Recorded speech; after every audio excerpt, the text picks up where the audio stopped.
Poroshenko and the leaders of Russia, France, and Germany are scheduled to speak by telephone within hours to assess the state of that ceasefire. We're going to dig deeper into the Ukraine ceasefire agreement. Joining us now is Stephen Fish. He's a professor of political science, University of California, Berkeley. He specializes in democracy and regime change in developing and post-communist countries. Welcome back to the broadcast. Glad to join you, Susan. Both sides have reportedly ordered their forces to cease fire, but up until this point, there has been a barrage of artillery. A local official is saying the town of Debaltseve, as you know, Stephen, is on fire. What are the chances of this ceasefire sticking?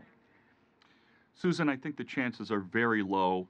As long as President Putin of Russia continues to pursue his aim of controlling Ukraine by weakening Ukrainian government's hold over East Ukraine, I think we can plan on these ceasefires being brief and really pretty ineffective. I think this is just a tactical ploy by Putin to try to honor the international community's wish for some sort of ceasefire, but at the same time, I don't see his goals as having changed. I think this won't hold very long. We just heard President Poroshenko say he will impose martial law if the shelling continues. Would that be a very effective deterrent? And also, how long will it be before the OSCE monitors get in there and can judge whether this is in fact sticking? It's hard to say. I really don't think it would be very effective simply because the Ukrainian government's forces really do not have the muscle they need to win this war and to control their own eastern provinces, given the onslaught by Russians and not only Russian troops, but Russian material that's being used to aid the separatists in East Ukraine.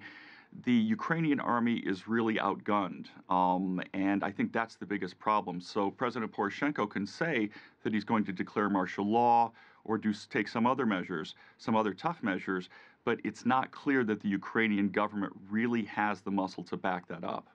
Right. Well, the U.S. ambassador to Ukraine tweeted recently, Stephen, that he had satellite images that showed Russian artillery near Debaltseve. He also said on Twitter that the units along the border were preparing some sort of large shipment of supplies to the fighters. If this is true, are there any repercussions for this with the agreement in place?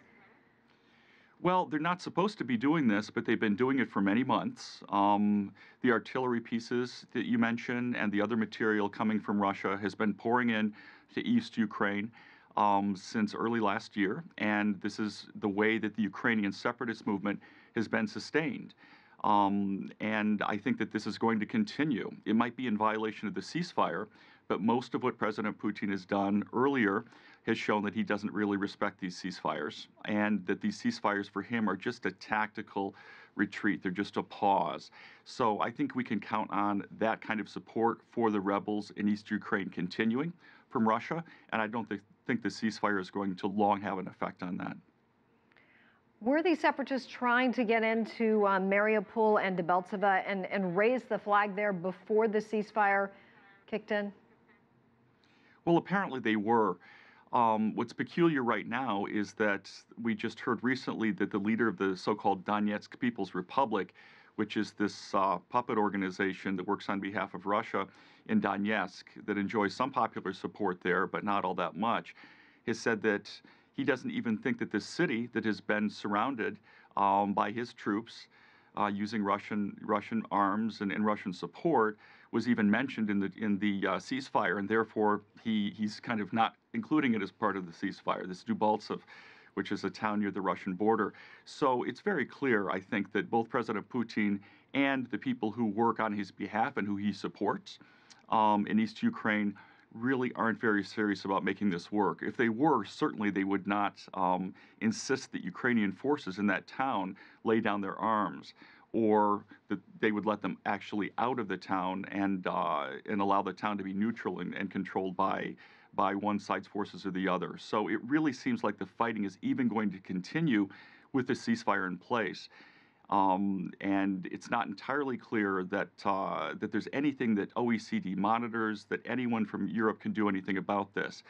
When we talk about Europeans going in and checking to see if the ceasefire is holding, this would be nice if both sides were actually respecting the terms of the ceasefire and allowed them in.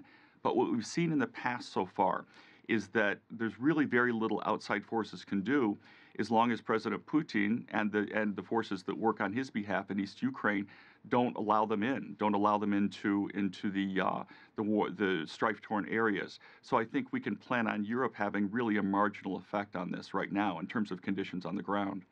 Alrighty, Stephen Fish, thank you so much for the analysis in these very crucial hours after the ceasefire has been put into effect. Joining us from the University of California, Berkeley. Thank you. Pleasure, Susan.